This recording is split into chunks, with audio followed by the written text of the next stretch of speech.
I must have at one point said something to the extent of, yeah, they were like, are you 18? I must have been like, yeah, sure. Do you know how many actors tell lies to get a part? A lot more than you'd probably think. Let's get into it.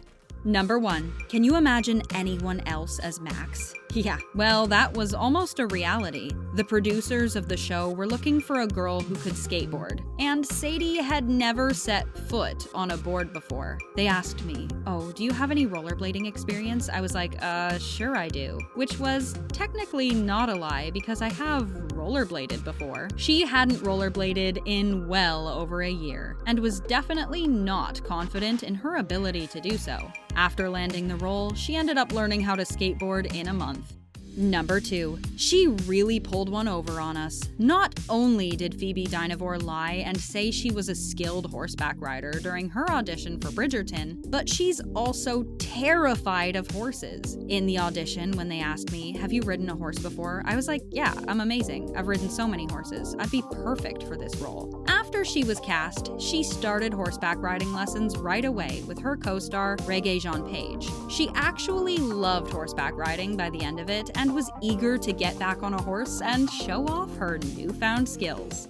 Number 3. Did you know that most of the Wakanda Forever cast had to learn how to swim? There was no way Tenoch Huerta was going to turn down the role of Namor, even if one of his biggest feats was being able to breathe underwater. When director Ryan Coogler asked him about his swimming abilities, technically he didn't lie. I never lie. I never drowned before, so that's not a lie. Though he definitely had not drowning under his belt. He needed some serious swimming lessons to be comfortable enough in the water to portray the role.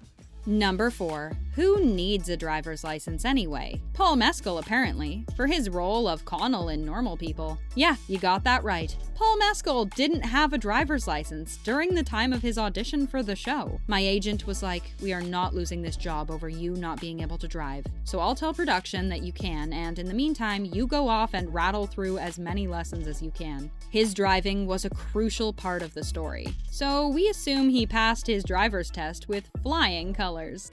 Number 5. What's a little fib about your age nowadays? Apparently, for Rebel Wilson, her little fib turned into some major drama. When auditioning for Pitch Perfect, Rebel Wilson told the casting directors that she was 29, when she was, in fact, in her mid-30s. This truly isn't a big deal, but at the time, everyone thought it was. An Australian tabloid published a feature exposing Rebel's fib about her age, which resulted in her losing multiple movie deals. She ended up suing the tabloid and won over $3 million.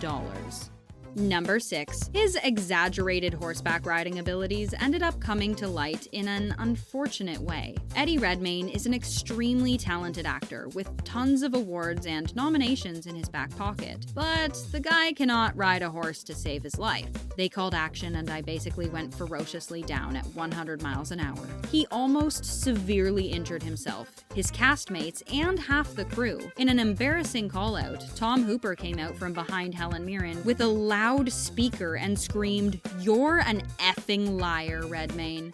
Number 7. What would that 70s show have been without Jackie? When Mila Kunis auditioned for the show, she told the casting directors that she was turning 18, when in fact, she was only 14. And yes, Ashton Kutcher did feel a little weird having to do kissing scenes with her because of the age difference. But at some point, she did turn 18. Legally, I was 14, but I told them I was a little bit older. I told them I was gonna be 18, which is not technically a lie, cause at one point, I was gonna be 18.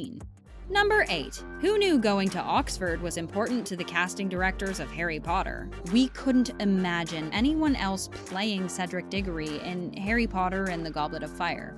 But if Robert Pattinson didn't lie about his education, he might not have been cast. I'd been unemployed for ages, and when I came to Los Angeles and the casting directors would ask what I'd been doing for the past few years, I'd say, oh, I was at RADA, the Royal Academy of Dramatic Art. If you've got an English accent, you can get away with it. I'd say I went to Oxford too. I did it for years.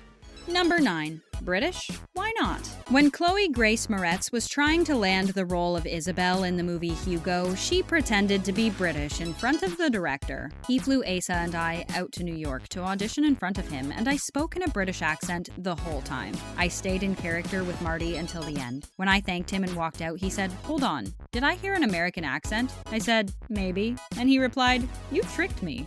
Number 10. Chris Hemsworth is constantly lying about his height. This is one of the few times where someone lies about being shorter than they actually are. The guy stands at an insane 6'3". There are certainly things I've wanted to go up for which I've been totally wrong for, physically. And I normally lie about my height and say I'm shorter. But it can go two ways. The brief for the audition for Thor said must be over 6'1", which I'd never seen before. Number 11. Taking a few pages from his brother's playbook. When Liam Hemsworth was auditioning for the last song, one of the necessary qualifications was that he know how to play volleyball. How hard could it be, he thought? Apparently, extremely difficult. So difficult, in fact, that he asked for a body double. I turned up for the first day of volleyball practice, and I was honestly really scared to shoot the volleyball part because it takes a lot of skills to play that game, and I didn't have them at all. I said to Julianne, "I think we're going to need a double." Number 12. We've got another horse-related incident here. When trying to land her role in To the Wonder, she didn't lie about being able to ride horses, but just the fact that she liked them. While this may not seem like a big deal, Rachel is actually very allergic to horses. I said, "I love horses, but I'm so terrified and allergic." Her eyes ended up swelling up so bad that it made it hard for her to see. Number 13. We don't know what it is about horses that make people want to lie. Apparently, at the end of her audition for Brokeback Mountain, the director asked her if she could ride a horse. Anne Hathaway's parents taught her that whenever someone asks her if she could do something, just say yes, because she can learn in 2 weeks. So I'd never been on a horse, and I replied, "Oh yeah, I'm a really good rider." So I knew I had to learn to ride, and I got really, really, really good. Number 14. Who wouldn't lie to get on Breaking Bad? When Laura Fraser got word that Breaking Bad was casting for the character Lydia, she was willing to do whatever it took to land the role, which included lying about her ability to speak German. The role required fluency, but Laura had never spoken the language before. She ended up spending hours learning German, which was vital to the show's final season. It was corporate speak German, and it was a nightmare. It took me days to learn a little paragraph. Now I bore my family with it. It's my party trick.